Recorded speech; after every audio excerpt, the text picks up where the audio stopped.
Many things may be in a COVID holding pattern, but people are busier than ever creating new ways to do old things. In this half hour, we'll bring you stories of people making a difference in our communities.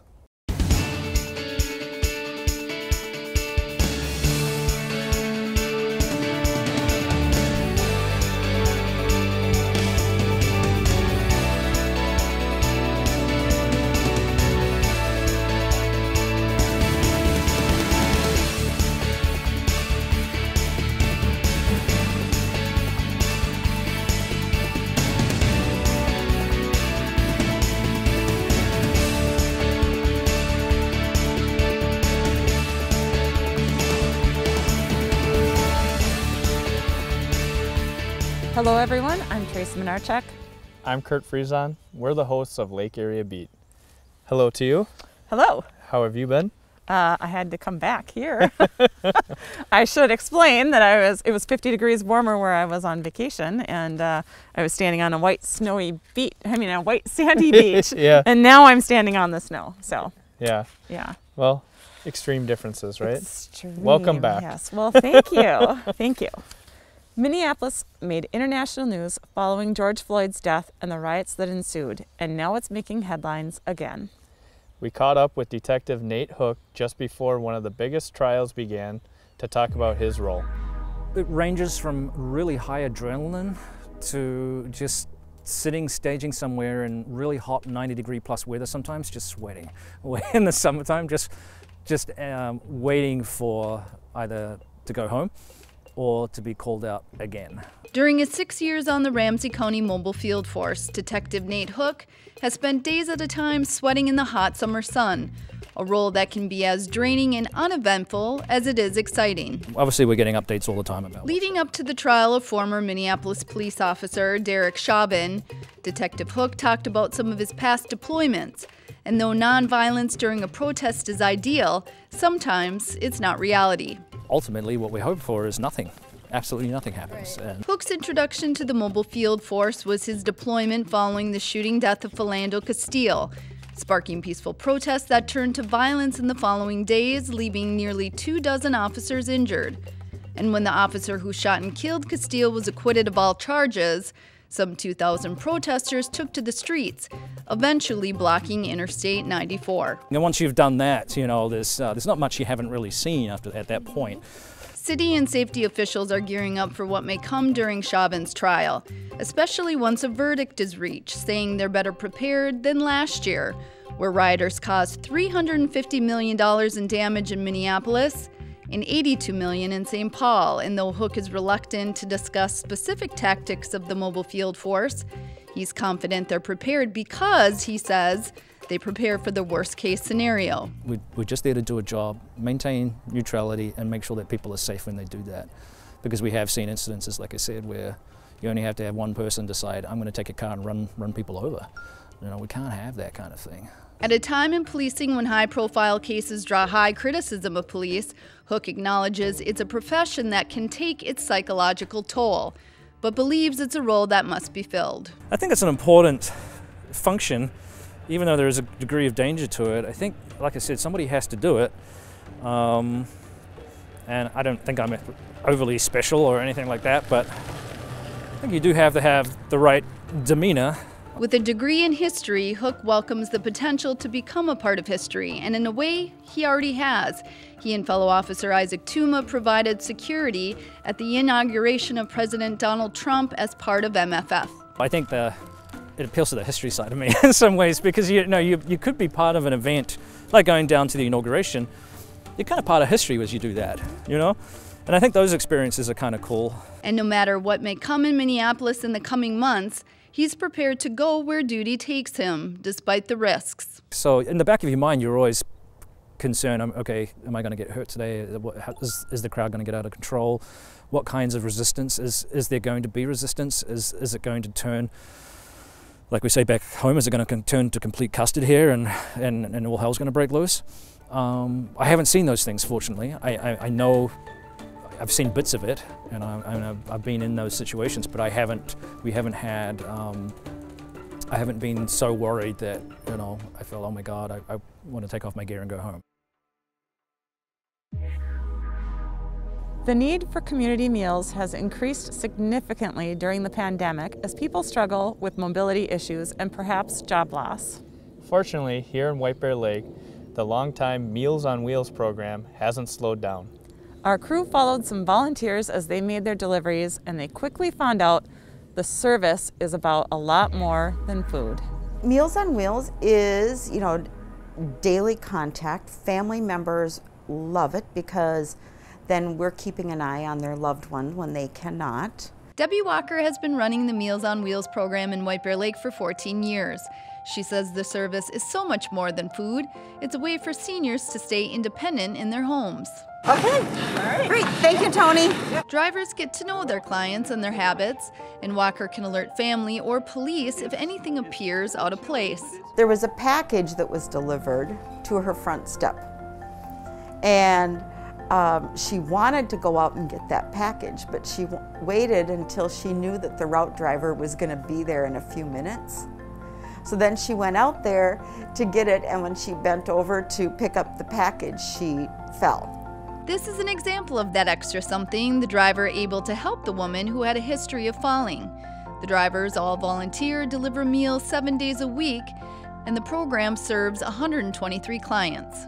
So now we can actually start bringing the meals out to the drivers so that they can all get going.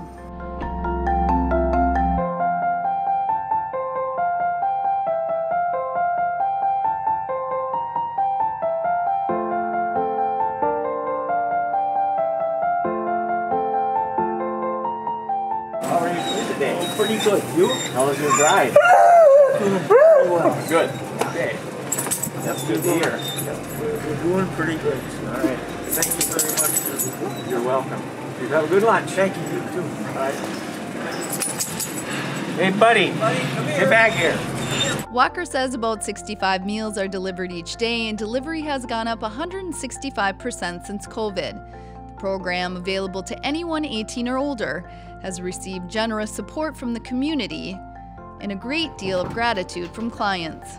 I love the clients, the volunteers, and just the overall atmosphere of the whole. It is just all around good. The clientele that we deliver to, and it does not matter what age they are so appreciative. So it's nice. Give a call or log on to their website to volunteer or donate. Coming up, District 624 has something to brag about.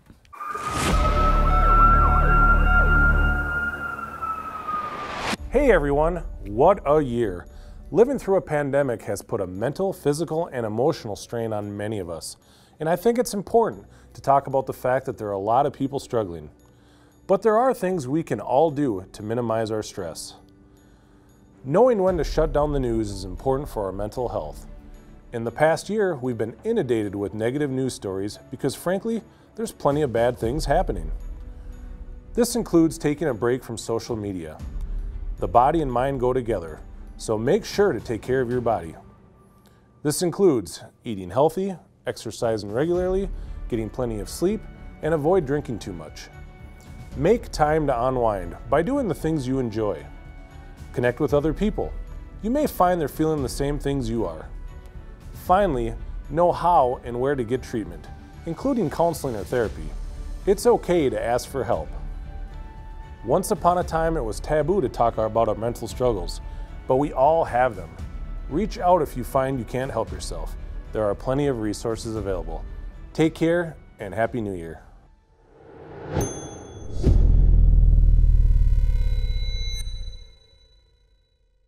last summer we talked with 624 Superintendent Wayne Kazmerchek about preparing for the upcoming school year during a pandemic. There have been ups and downs since then, but one major highlight is that Dr. Kazmerchek was awarded the highest honor a super can achieve. Mary Klein and Nick Anderson have that story.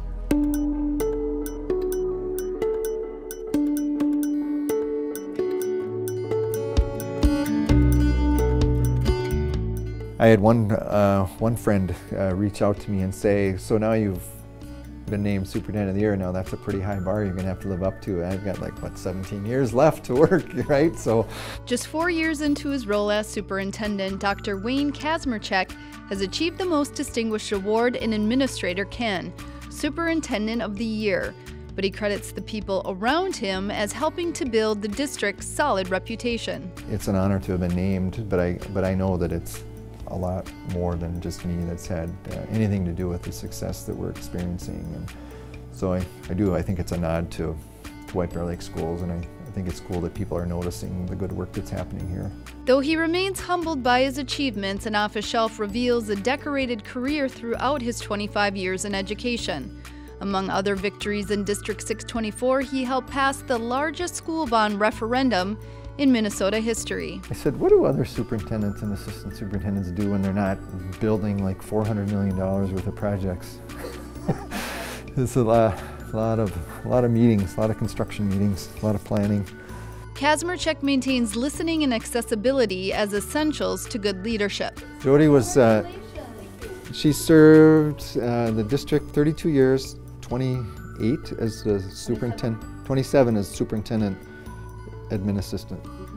And I'm only the third superintendent she's ever worked with. Believing in direct communication, he's quick to reach out directly to frustrated parents. Being a parent himself, he empathizes with the challenges of distance learning. I share a lot of the same concerns. I'm a parent. I have a child at the high school, middle school, and elementary level, and so I'm experiencing it. So I get what they're going through because I'm going through it as well. Kazmarchek was nominated by colleagues and says that, in and of itself, is rewarding. And despite COVID preventing him from receiving the award in person, he gives thanks to those who deemed him worthy during a year unlike any other. I suppose it's good to get it any time, but this is, yeah, maybe a little bit of a bright spot during a pretty difficult year.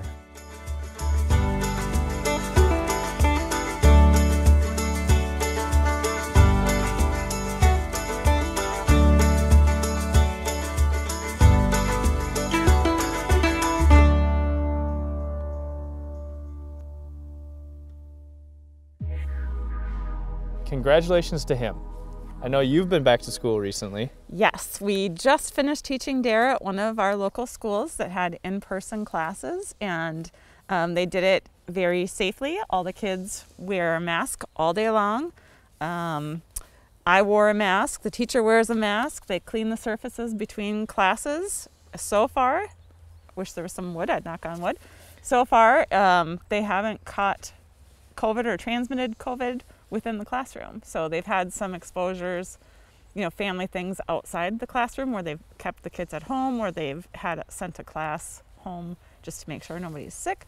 But as far as in the classroom and at school, everything has been really great. And it was really great to see their little faces and to teach them in person. And it was great for the kids to get into the classroom with the teachers and see each other. I think that socialization we miss so much, so it's nice that they can do it in a safe way. Yeah, that's good. The Greater White Bear Lake community has been doing great things for organizations in the Greater White Bear Lake area. Its founder and chair recently stepped down to make room for new leadership. Our production crew talked with him about his time with the foundation and his creative approach when it comes to business.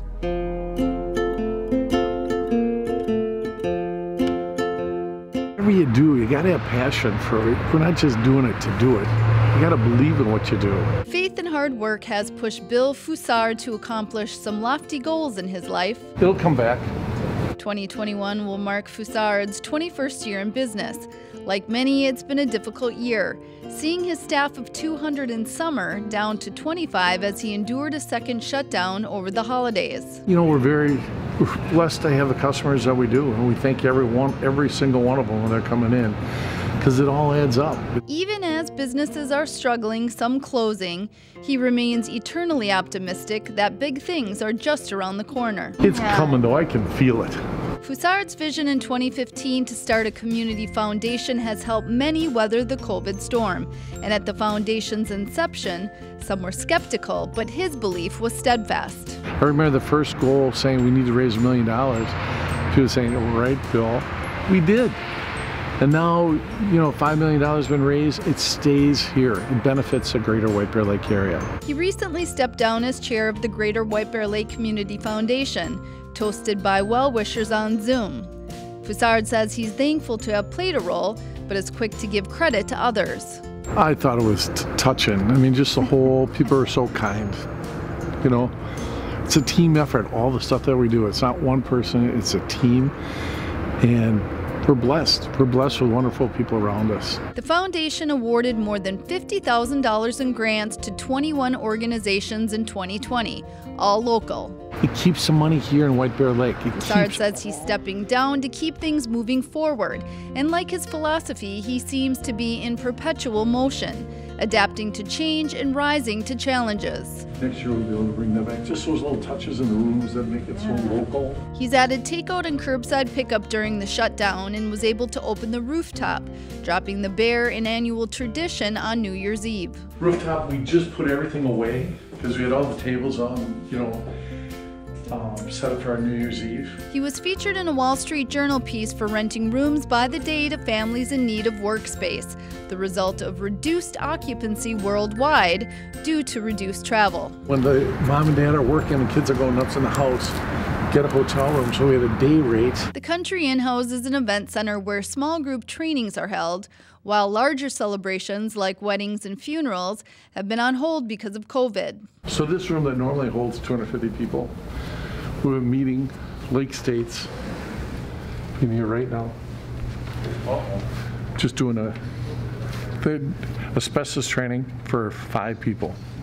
Foussard has also been forward-thinking when it comes to safety, installing a UV light filtration system in Rudy's and the Country Inn, taking extra safety precautions not just for customers but his longtime staff, hoping to welcome them back when business resumes. We got to get everybody back here. Get those doors open. Keep them open.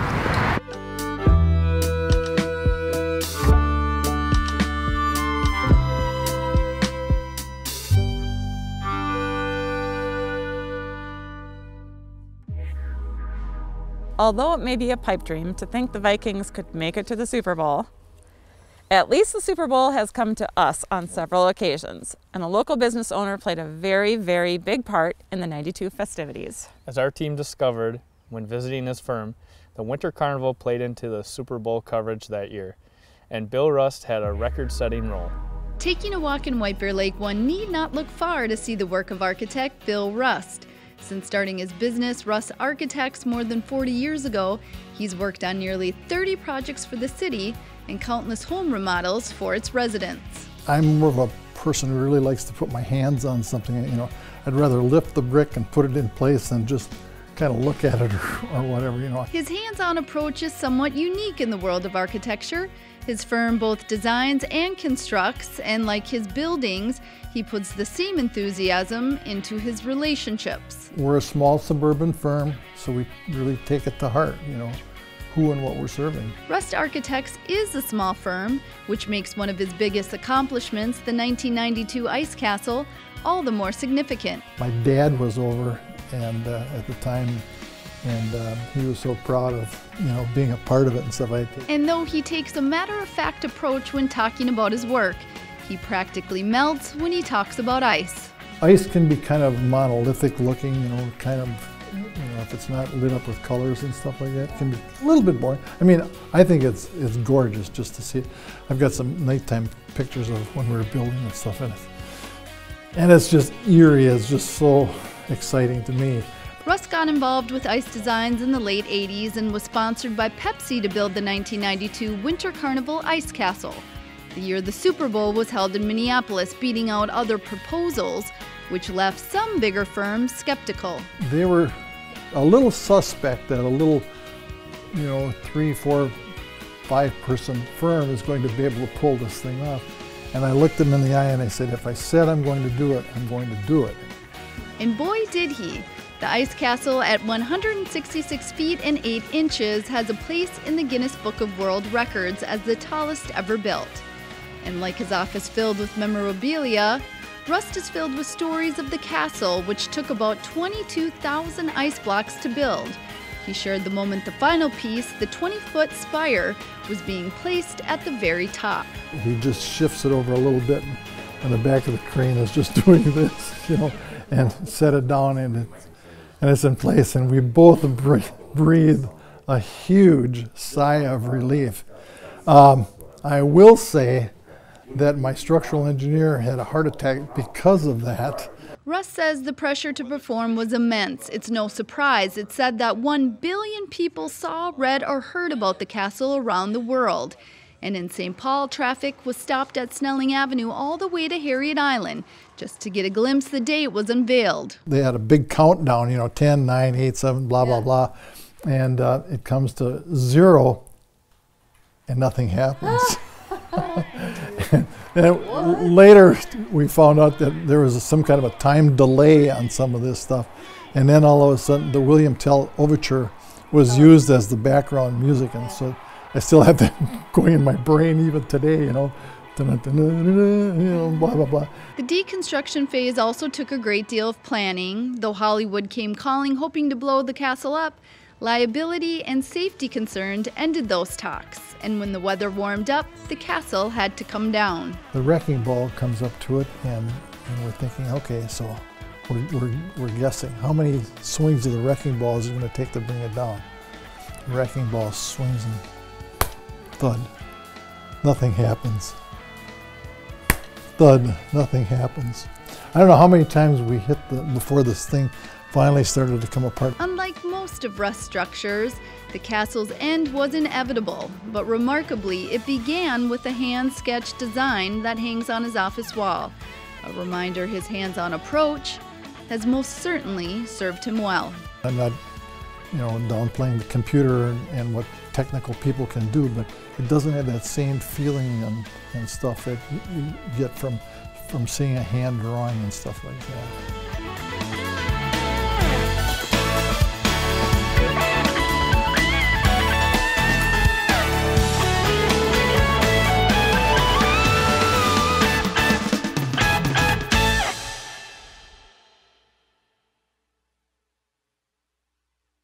We're going to take a break, but when we return, we're going to laugh until we cry. Happy New Year, everyone. I'm Joe Emerson, Mayor of White Bear Lake.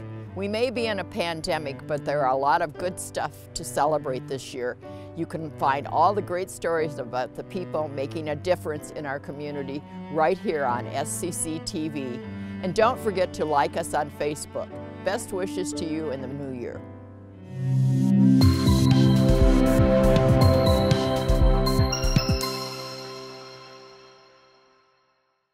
Earlier in the show, we talked about the Meals on Wheels program. But there's a whole lot more that happens at the Senior Center. And when it was closed due to COVID, it impacted a lot of folks.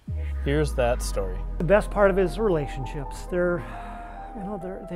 got so much to offer. Seniors safely gathering at the Senior Center is a welcome sight for John Anderson. We tried to make sure people tried to stay apart, and little reminders here and there, and we were out and about. Working for the district for over 25 years, he moved into his role as adult program and facilities coordinator just as the pandemic hit, forcing the center to close and remaining so until August 1st.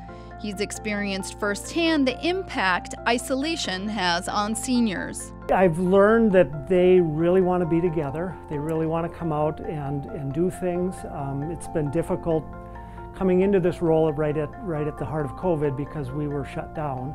And now we're slowly trying to get people back in. Throughout the pandemic, the senior program has maintained several essential services, like Meals on Wheels, which delivers about 500 meals a week. We delivered 130 today. So that's just today. They also provide a popular foot care service and have slowly and safely reintroduced more opportunities to gather in person, like the knitting and wood carvers groups. We're right in the main area of our senior center. Here's a couple volunteers from our craft corner, Doris. And the craft corner, which is open several times a week. Like so many other programs in White Bear Lake, this too is built upon partnerships and contributions. We received a grant from the Greater White Bear Lake Foundation. And part of what we were doing with that was was trying to provide opportunities for seniors. So the TVs, there's 2 TVs that we can link together and we can display things on. And we're going to have driver's education classes. Though Anderson says the biggest challenge is setting limits on the number of seniors inside at one time, they'll continue to do all they can to keep them socialized and engaged safely. The more they're isolated, the tougher it's going to be. And we're heading into the long winter here, so everything we can do right now to help out, as long as we're able to, that's what we're going to do.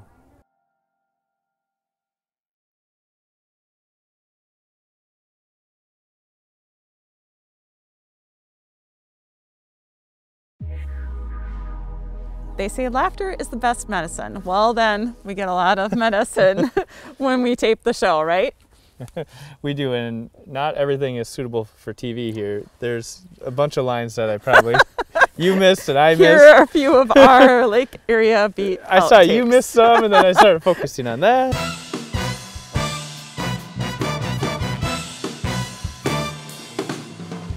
I thought you were just making noises. Oh. You know why I'm laughing. Trying to keep it together.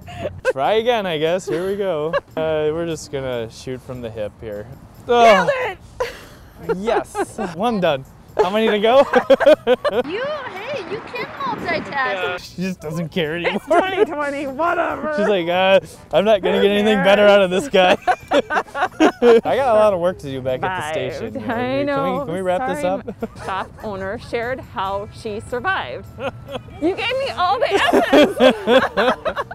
You know Yes, what I'm right. saying? Yep. The sun's gonna be down by the time we finish this. Saved it. That was rough. Saved it. Saved it. That was rough. Sorry. Unthinkable. It's gonna be a while. Unthinkable. Unthinkable. You guys get paid by the hour? Unthinkable. Got it. Tracy's got the giggles. Tracy's got the giggles. I don't know why I can't say unthinkable. Unthinkable. Just do it really slow. Unthinkable. This next story is one of. Oh God. I don't even know what my lines are anymore. You didn't know what they were to begin with, so don't be funny. Yeah, Tracy makes a valid point. It's a surprise every time. Oh my goodness. I'm so happy that I read it right. Oh my gosh. Tears. Hold on. Tears. This next story is, God, I can't. I don't know why. Oh, that was the solution the whole time. What'd I tell you? I heard you mess it up enough, I just remembered it. I think that's a first. That's a first coming in. Kurt coming Thank in, you. saving the day. Thank you. Yes. It's all We say me. that about the fire department too. Well, that's a first. I'm used to it, you know. Just saving lives, saving the show, you know, whatever. Feels good to laugh, doesn't it? Yes, we need some laughter. Yeah. I wish we could get through a show without all the laughter sometimes. It would speed things up, definitely. It would speed things up. We'd get done a lot quicker. It's not the time that they think it is. It's twice as long. No, I blame you, so. Oh, okay. You're laughing at me or you're laughing with me? All of the above. Oh. All right. Well, that's all the time we have for this edition of Lake Area Beat. I'm Tracy Minarchuk. I'm Kurt Friesen. See you next time.